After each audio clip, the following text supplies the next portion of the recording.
Hello everyone and welcome to Techland. Today I'll be showing you guys how to quickly resolve a CorelDRAW problem if you're unable to install.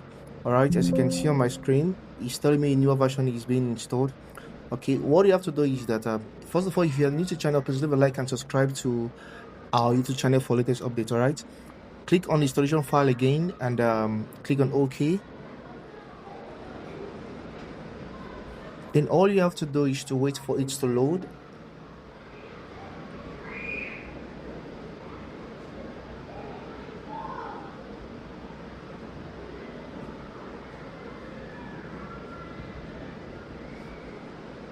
Okay, now it's installing. Before that, let's configure. Just type in your name. I'm just going to type my name here. Take land, and once you're done, click on next. Now this is what you do. Click on custom installation and deactivate all this right here. Deactivate all this and just leave CorelDRAW. Click on next and go to this includes and deactivate this Visual Basic.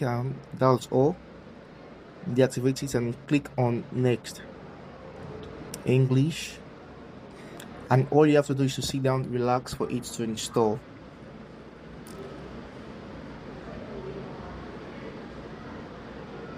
And once you follow this process duly, I assure you that whatever problem you're having in CorelDRAW will be rectified and fixed. But as you can see, it's successfully installed. Let's open and test run.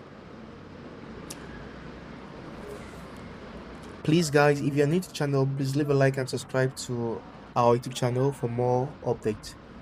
Thank you.